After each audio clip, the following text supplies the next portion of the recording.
Welcome to Pub Talk, the unofficial official craft beer podcast of Oklahoma, where we're all about the three Bs, beer, buddies, and bullshit. I'm Jeremy, your legendary host, and I'm joined as always by a bud who's happy to drink in the snug, Michael. Hello, hello. This week we're coming to you from the beautiful taproom at Marshall Brewing Company, where we'll sit down with Tom Gilbert of the Tulsa World to chat craft beer in Oklahoma. Make sure to hit the subscribe button on your favorite podcasting app so you never miss an episode. Check out our website, pubtalkpodcast.com, for the back catalog and everything you've ever wanted to know about the show and more. All right, let's get started.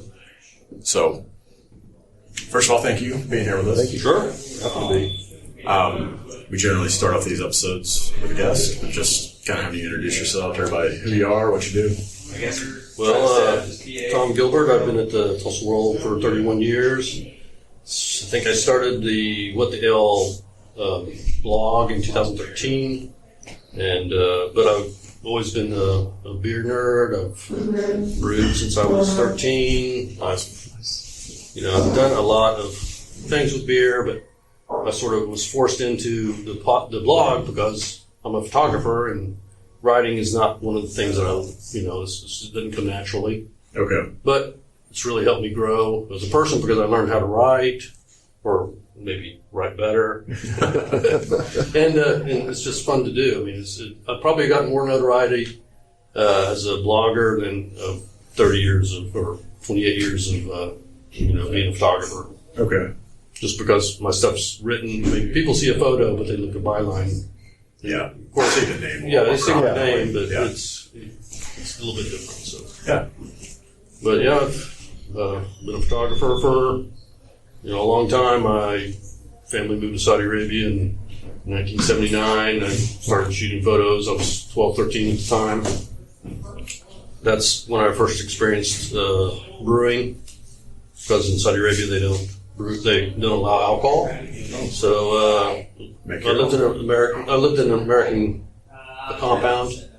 I don't know how many 100 families, and so a lot of people brewed their own beer there. Yeah. So it was my first experience in I was into processing film, doing anything with chemicals. It was great. Just the process was fun for me, and so beer was a process. And I didn't brew when I was there, of course, but when I came back to the United States, got my first beer kit. I was 13. My parents said, "Yep, it's fine as long as you're at home," and it wasn't like I was doing it all the time. Right.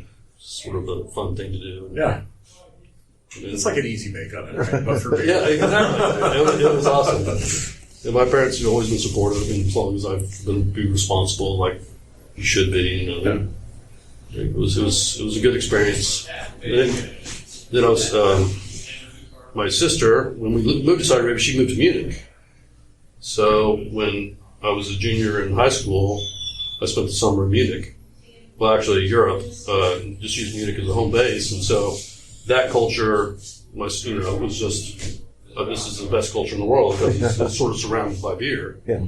But people get things done. It's not like people are sloshed all the time. It's just that it's beer is a culture. Yeah. And it brings people together, and I just loved it, and had a blast that summer. It was really life changing, really, but. I came back to Broken Arrow, and realization set in. Yeah. And people here need to explore more and get out of the country. And I think that's the number one thing I could tell anyone. Yeah. Get out of the country, explore. Try stuff. See things that are outside of your little community, because you learn a lot. Yeah. But it's been the blog has been great. Especially since seeing the growth. Yeah. I was doing it before. You could even drink beer legally in the tap rooms. Right. Yeah, that hadn't been very long at all. I know, exactly. It hasn't been that long, but it's crazy that it's at that point now where it's not, we can do all that now. But then it was like, and that's why my blog was What the Ale. Yeah. It's because our laws were like, what the hell? Yeah, right. Okay. Everybody's doing but us. Yeah. Right? For sure. So on the note of the blog and when it started, how different it was back then, do you remember one of the first ones that you did the blog on and how that went? Well, one of the first ones was bitching about, how stupid the laws were, but I think the next one, I it's all about clicks in the paper, and getting more and more, and that's fine. Yeah. But I think I had a contest on naming the blog. Gotcha. So I had like 5 or 6, and then people voted on it and what they all won. So That's awesome. I remember that, and the rest of them, I think it was usually talking about the laws, and because the legislation was sort of going into effect then. It was people were talking about it at least. Sure. When did you start branching out and doing, because a lot of the ones I've seen lately have been over a specific beer. When did you start branching out and doing those? Oh, not that long. I do a beer of the week. Yeah. It's beer of the week. Yeah, and it's been crazy because people are coming with, it started out, I have to go out and search for, hey, it's a new idea. Yeah. Now people are coming to me and say, hey, this would be a great beer of the week. I'm like, well, I guess maybe I could do a beer of the day. And that way. Which is, it's fun because there's all these beers.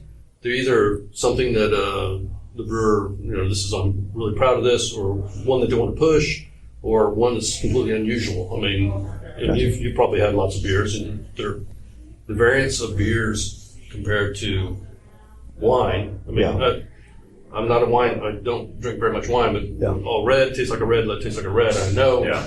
Yep. But a beer, to me, there's so many variances, and so many different styles, and so that's what makes it more fun to me instead of just. I know there's nuances in wine. I'm not to be an uppity person on wine. All you wine fans, I'm a beer nerd. I'm not a wine nerd. Yeah. So that just gets I get frustrated. It's like I tried this, and it's like tastes like red wine. Yeah. Right. Yeah. Yeah. That's. This is a $50 bottle. This is a $10 bottle. It tastes the same. Yep. So on the note of just things have been changing, you've been doing this a long time. So I'm curious to hear your thoughts on the changes both to the photography and the writing. We've gone from printed to digital. Yeah, like I was talking about earlier, clicks are real important. I'm proud of the Tulsa World. We, in our group, are number 1 with the number of Facebook likes. We this last year, we've just cranked it up, and which makes me feel good. Yeah, because I'm part of that. I mean, it takes a team, but it makes it sort of, I'm a competitor in more ways. I mean, I used to play racquetball and open level, and so. That was another thing. Racquetball was sponsored by a beer company, so of course I may have been underage at the time. When I came back from Saudi Arabia, I learned racquetball. Yeah. So there wasn't a lot of things to do in Saudi Arabia, so I played racquetball a lot. And I'd have adults call me and say, "Hey, can your son play, or can you come play racquetball with me?" Need a partner, yeah. So it was, that sort of got me to a level 2 where I grew up a little bit. But so. The competitive level is, I don't play racquetball anymore, but I'm still competitive. Sure. Wanting to get as many clicks, and it's not like I'm, beating down the door or anything. I just want to make good things and spread the word. Yep. I mean, it's really, I like to spread the word. Yeah. Absolutely. Awesome. But yeah, it's been a fun ride. I can tell you that. I would have never have expected I thought I'd be shooting still photos and going to sporting events for years to come. Yeah. I've been to as many football games as I don't know how many. I'll let somebody else do it now.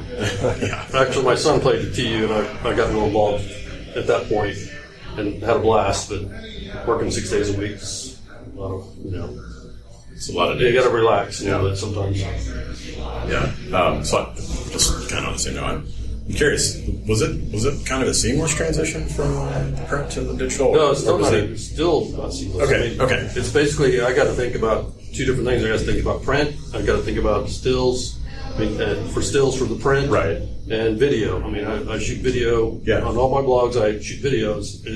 The main reason is I don't like to take notes. I can't read my writing, and take down a quote. I was like, I got a video here that tells me exactly what he said, so I don't have to worry about that. Okay. So I think since I took news writing when I was in college, but I never did go that direction. Yeah. So I never took notes and took quotes. So this video makes it so much easier. Okay. And it's dual purpose because we get advertising revenue from videos. Yeah. So. So that's why. Okay. It's merging. I don't know. I don't know how many years print's going to last. I still get up in the morning and read the paper. Yeah. And there's probably, I'm 53. So my age, I don't know how many people still do that my age. I know older, there's probably that generation, they're growing up with it, and that's what you've done all your life. You continue to do that. You don't like Sure. And I just like the way it's laid out on the page. I can look at a page and it's like, well, I don't want to read that story, read that story. Online, you have to scroll up and scroll down. And it's like, well, that may be a great story, but it didn't have a good photo with it. So you're not going to read it. Yeah. And that's real important online. You have to have a great photo to go with your story. Right. It'll catch your eye and, I'll read it. Yeah. Same with online on newsprint, but it's a little bit different because you can read quickly. The first paragraph. Right. And you could online too, but it's still, you have to click. And Right. that one little click takes that much time. Right. That you don't It's really effort. want to. I know. There's so weird. 1,000 things on that one page that you can click, and newsprint, it's pretty easy. Right. It's laid out for you. Right. Earlier you talked about being in Germany, and a lot of the times when people talk about, like, we've had a lot of law changes in regards to the tap rooms and all that, and bringing the community more involved. And a lot of the examples you hear about community and culture is Germany. Have you seen any changes here locally since the laws have been changed, maybe to progress more towards that? Or is there things that we could do to try to get that same type of vibe with all the breweries popping up? I think, with the transportation system in Germany, you don't have to drive pretty much. Okay. And until that changes, I don't see that our culture becoming. That makes sense. We got Lyft and Uber, but it's not the same. I mean, you don't. It's that to me will affect everybody from getting mass transit. Yeah. It'll be a lot easier to get the community spirit and stuff like that. But until that happens, I don't think it's going to. Especially in Oklahoma, people like to drive too much, Gotcha. and unfortunately, you can't drink and drive. So. Right. But the community part, like here, we're at Marshall Brewing Company, and every time I come in here, I know 5 or 6 people. Every single time, and it could be they're totally different people, awesome. And it doesn't necessarily revolve around beer. It could be just because I've known from some other organization or from the paper that I've shot a photo of them or something like that. Okay. And which to me, I just love that. I mean, it just really brings, it makes Tulsa because I know the interconnectivity of all the communities. Yeah. So, and beer, they're here for a beer. Yeah. So it's sort of my preaching motto. Beer brings people together. It does. And I love that. I mean, it's just part of the way of life, really. Right. Yeah. Right on. Well, so on that note, we always like to ask people the first time our guests on the show if you remember your first craft beer. First craft beer? Yeah, and to further that, like maybe also the one that kind of made you go, I'm not drinking that other stuff anymore. Right. Well,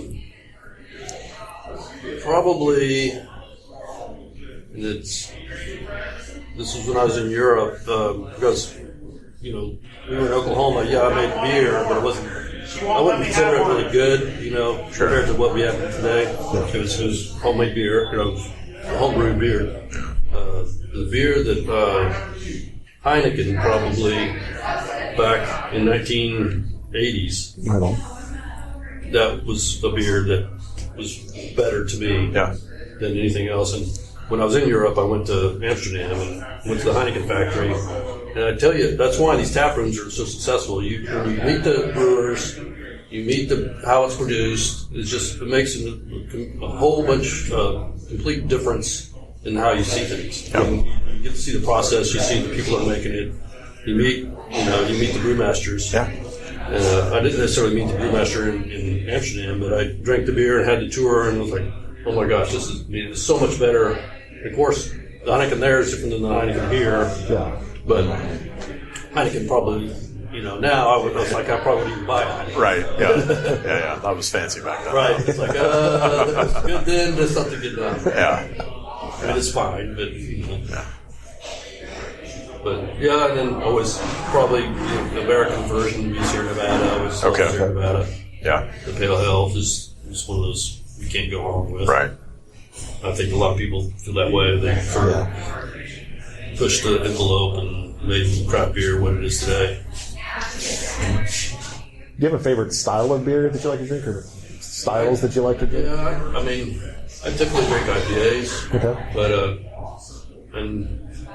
but I drink anything. It's not like I'm stuck with IPAs, but typically that's what lagers are great. It depends on. I mean, I'm a seasonal guy. I don't really like to drink stouts when it's not cold outside. Right. But I will. Yeah. You put one in front of you, right?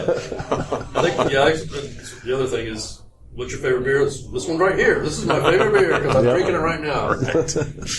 It's delicious. I guess shifting away from beer, kind of for a moment.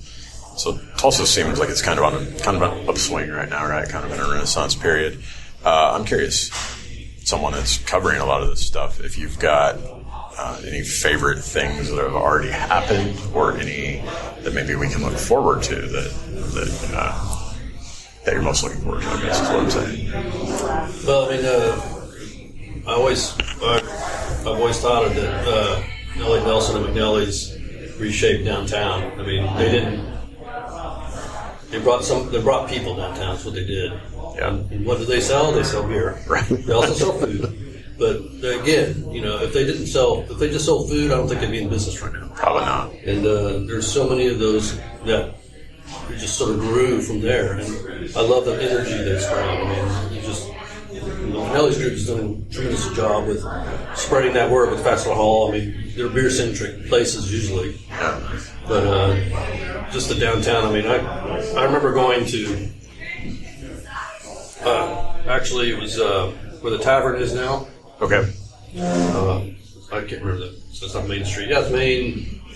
It is Main. Main and Brady. Yeah. Something like that. Anyway, I remember back in the 80s, the guy that owned that tavern, that building, or he was leasing it or whatever, he was a photographer. He said, "Hey, do you want to sublet my loft for this?" And now back then, it's like, that'd be cool, but I really don't think I could, it was not a desirable location, right, especially to live, and photo gear and everything else. I mean, he did it, but, I was young, too. I was like in my first place or something like that. Okay. But to see it grow from that being one of the nicest restaurants in town, the tavern or Bullet in the Alley, that area just grow like it has. And compared to what it was, I mean, I never went down there. I mean, we never had anything going on down there, so down there all the time. Yeah. So and people come from, like the Hansons bring the Hop Jam. Yeah. People come from all over the world, and that's pretty much what they see because that's where the Hanson's office is. So they hang out there, and like the Canes, and they, most of them don't want to Uber around. And so that area is a great showcase for Tulsa, which I love it. I wish I would have stayed down there so I could have had the story. I stayed down there. I used to live up here. Not too many people have done that. Doesn't make you wish you were like 20 right now? Yeah. The way that we talk about that all the time. Yeah, there was not much to do back then. Yeah. On that note, with bringing up the Hop Jam and people coming from out of town for that, with all the breweries popping up, I think I heard the other day it's 2 every day or something like that. We're at the, it's hard to keep track of. Yeah. So many breweries popping up. You see a lot of people wanting to plan trips to specific cities just to visit all the breweries there. If you were to see that, what would be a reason you'd get people to come to Tulsa, outside of maybe the Hop Jam? Well, I mean, they wouldn't have to travel that far, especially Tulsa, because, most of them are within a mile. Yeah. So that would be a plus. And the one thing I like about Tulsa, they all do something a little bit different. Mm-hmm. Traditional German beers, American Solera's got, different sours. Yeah. They also got IPAs, but nobody makes the same beer. And Erie Abbey is going to do more Belgian-style beers, and they're opening downtown. So I think that's what would be cool for Tulsa. I every brewery that I go to, I mean, of course, that's another thing about so many different beers. But I think all the breweries have found their niche and what they're doing. Gotcha. And to me, I mean, I always wanted, and the atmosphere. I mean, all the pubs, the brew pubs have different atmospheres. The tap rooms are all cool. That's, to me, is a lot of fun. I mean, Right on.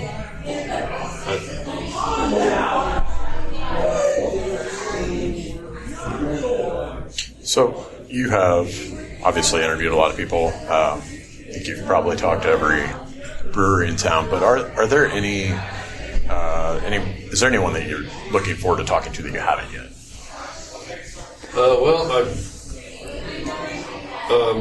In Tulsa? Doesn't have to be Tulsa, no. In direct. Yeah, just in general.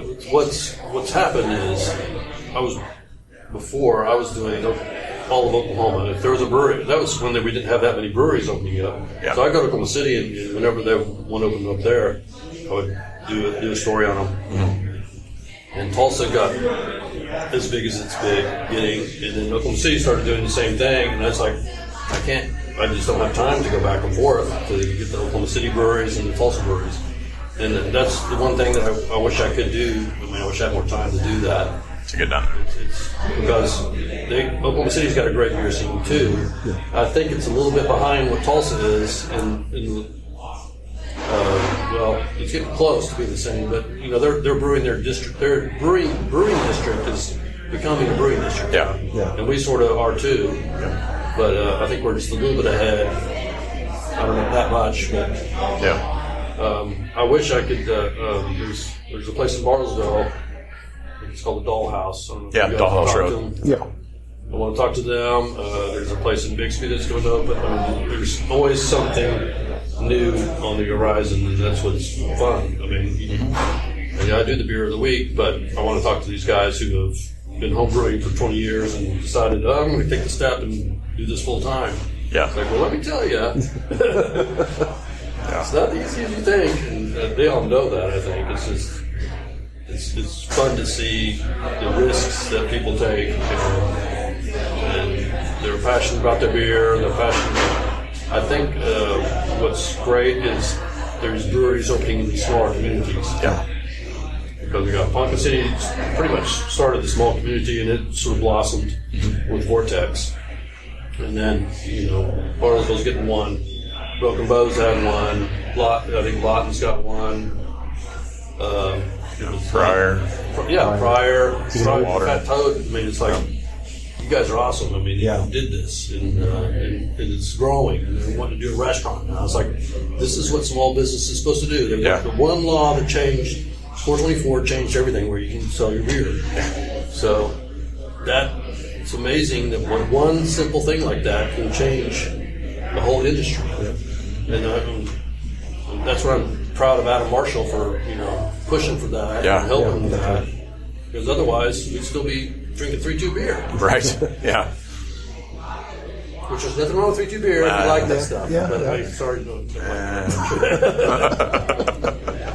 It'd be 4%. It's, 3-2 is 4%, but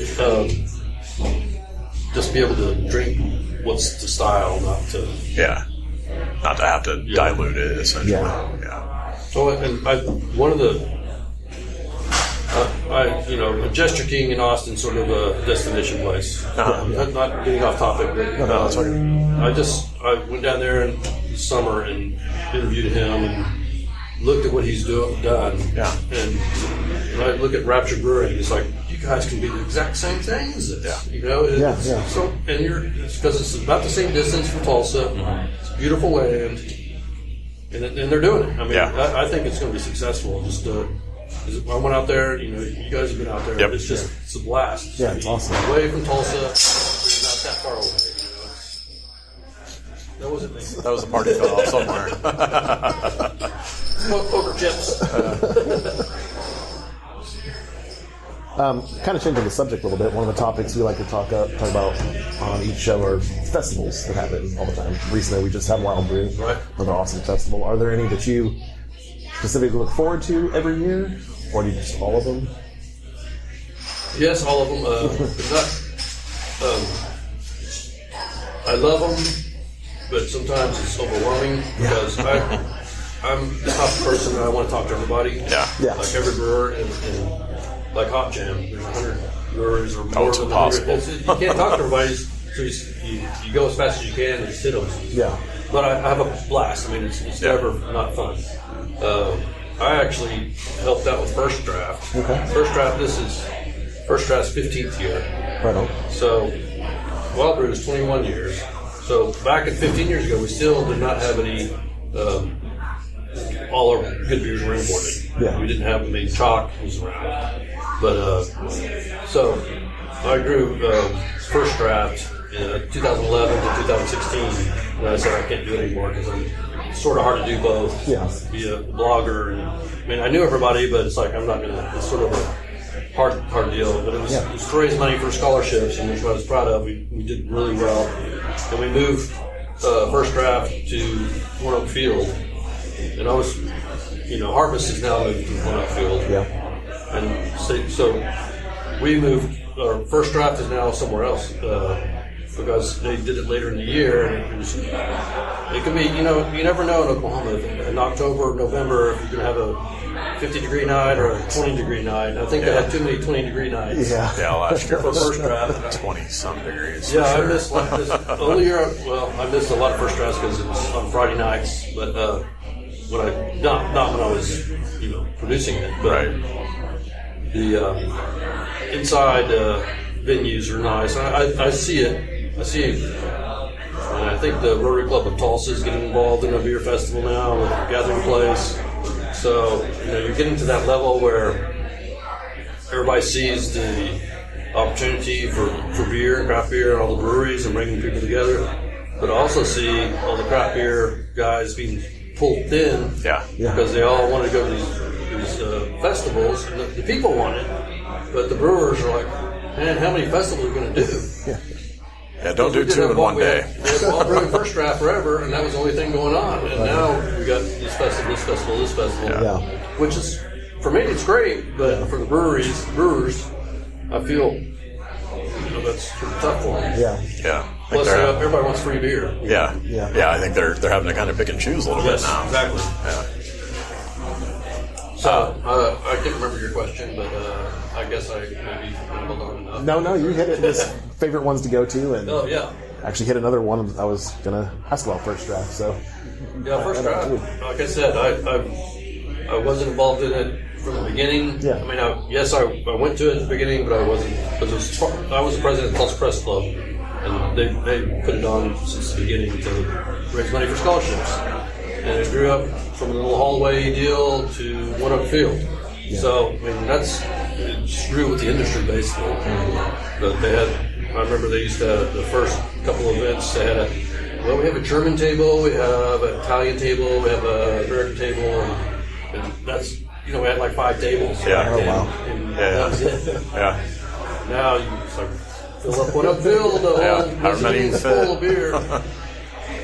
So it's been fun to watch that growth. Yeah. And then, I mean, Oklahoma seems like you're still getting, we get a lot more regional beers imported now. Not imported, but, Texas is coming in here with good breweries. Yeah. Kansas, Missouri, the local, it's sort of hit and miss. They're all coming in. It's not hit and miss, but it's fun to see. Because you can go to Dallas now, and they come up here and do an event, and I like to say, hey, I keep our own, just a variety of breweries from out of town. Austin, the beers coming in. I think we talked to someone recently that Tufts Brewing said that he had talked to you before. Yeah, they're good. Yeah, we talked to him at Wild Brew. Is it a Wild Brew? Yeah. Yeah, I like and that. I get the opportunity to actually talk to them when they do their grand opening or when they start distributing to Oklahoma. They usually do an event or whatever. Right. And I remember when New Belgium came, and we all knew when you went to Colorado, what did you bring back? You bring back cases of Fat Tire. Yeah. Now I'm like, oh man, Fat Tire's good, but Was it that good? Exactly. But I still like it. It's just, Right, I mean, but I think they make a lot better beer now than Right. than Yeah. Fat Tire. Yeah. Because I've tried different things and Yeah. I can get it. Yeah, it's funny how that works. Bring back cases when we go to Colorado with Fat Tire. Oh, yeah. Fat Tire. Yeah, that used to be like cigarettes in prison back in the day. That used to be my homebrew of choice too. Was it? Fat Tire clone? Oh, okay. What do you like about about home brewing? Doing it for so long. Again, the process. The process of it. And it's mine. And it was cheaper. It's probably cheaper now still, but when you get all the gear and then it's just the ingredients. Yeah. But now I just don't have time to do it. I mean, Gotcha. the time, and there's so many good beers out there. Right. I love home brewing, and it's a great hobby, but I still got all the gear. I can do it. I just don't have time to do it. Yeah. Well, you can let somebody else do the work and drink it. Exactly. But being a home brewer, you know the process, and you can talk the language that the brewer does, so it makes you more intuitive what's going on. Yeah. Yeah. For I sure. still don't know what hops smells like. The hop, just like beer. There's so many different varieties of hops, and mixing them all together, it tastes the taste. The one thing that I don't know what hops it is, but I'm allergic to one hops, and I start sneezing my head off. Oh man. Oh, wow. And I keep on sneezing and running nose, and I'll still drink it. Because that's really, temporary. Right. Yeah. Yes, nuts how many different hops there are. And that's another thing that stood out from this weekend too. They were saying all these different ones. I'm like, I didn't Some even of heard those, yeah. They said at least one that I was like, I have never heard that before. Yeah. Well, they got experimental stuff. Yeah. But I'm drinking a one malt, one hop beer. Yeah. Mash. Yeah. And it's you can get complex and you can go simple. Right. I like the simple beers. Yeah. And but I like the complex. I mean, I like all beer. But Yeah. Right. It's so easy to drink. For sure. Yeah, we understand liking all beer. For sure. I like to have beer parties where it's like you bring whatever you want, but just bring me one different beer. Just bring me a beer. Something in a hat. Yeah. It's like a mixed packs party. Yeah. It's a beer share, basically. Yeah. Yeah. I don't think people do that as much as they should. I think it's more fun to do more beer shares. Just start one in the snow. Right. Beer share club. Yeah. I was thinking about that today. It's like, I think it was a station in Seattle I was listening to, and they were doing a wine club. It may have been NPR here. But they were doing a wine where you can get wine shipped to you. It's like, why don't we do it in Oklahoma one day? Just get the breweries to package, could be growlers or whatever, and subscribe to that. It's like, here's the Tulsa beers for the day. Because we're doing the beer of the week. I got how many beers of the week? There's so many varieties of beers, and just ship it to people if they want. I don't know. It's just an idea. No, yeah. What? Is that legal? So I just told everybody my idea. Now someone's going to do it. Yeah. Yeah, because there are places that'll do that in other states, but I didn't think it was legal here yet to ship beer. It may not be. And it may be, and I know just no some one places realizes you it yet. can't- Yeah, I know some of those won't ship to us. Right. And some will. So It that's probably is illegal. some weird law It may have in Oklahoma changed. still. Yeah, it's, just, probably. it's just like, again, everybody else is doing it, but no, we can't do that. Right. We'll get there. It's one of the laws that need to be changed if it's not changed yet. Right. I'm talking to my senator right now. Let's go get at him. So, I see all your photos with different celebrities and stuff on social media. I don't know. Are you covering that, or are you just going as a fan? And do you have like a favorite person that you've met that's not beer? Oh, So like concerts? musicians and whatnot. Yeah. Oh, yeah. So I'm, as a photographer, I am allowed to freelance. So Okay. I work for the casinos to shoot all the concerts. And I do all the meet and greets for all the concerts. So it allows me to meet these guys. And it's fun because short story, Foreigner came through. Of course, everybody knows who Foreigner is. Yeah. Or at least maybe the millennials. Yeah, I was going to say maybe not They everybody. need to look them up. They weren't my favorite band growing up, but they had I don't know how many hits, Right. crazy amount of hits. So they did a meet and greet, River Spirit, and it was a dinner. It was like $200 a plate or something like that. It was crazy. And the band goes and meets them by sitting at the tables during the show. Well, before the show started, or before the dinner started, I got to talking to the guys, and they were getting their drink orders, and it's like, what's your local IPA? So I go, this guy knows about beer. Yeah. So I think he plays keyboards. And so the next time he's in town, we email back and forth and say, we need to do the same thing except at a brewery and do a meet and greet and drink beer instead of this dinner thing. Yeah. Which the dinner was great. I mean, it was amazing. They oversold it. They didn't oversold it. I mean, it was that popular. It was crazy busy. But you do it at a brewery, and you wouldn't have an issue with how many tickets you sold. So that hopefully before it comes back through, I'll set that up and probably have it here. I imagine just a meet and greet format. Nice. But yeah, it's been fun. I don't know how many celebrities I've met. Most of them are super nice, and they come back through town a couple times. I think Joan Jett recognized me last year, and hey, you shot me last time, didn't you? So I was like, oh my gosh, somebody actually remembered who I was. Yeah. It was because they do this stuff. All the time. 5 times a week or 4 times a week. Right. So it was fun, just to see how the things work backstage. And people, I mean, I do it just because I can. Yeah. But people pay a lot of money to get their pictures taken with some of these VIPs and some of these celebrities. That's great. It's, they grew up with these people, and their music is part of their life, and to be able to get a picture with them, it's like, who was it? Mary J. Blige. Yeah.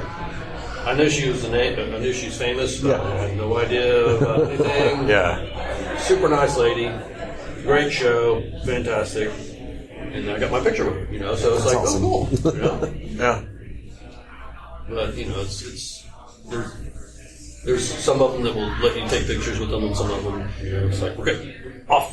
Yeah. No more people. Right. Yeah, I kind of understand But that they too. see me and I'm taking their picture, and they sort of feel guilty if I ask. Well, who's been working? Yeah.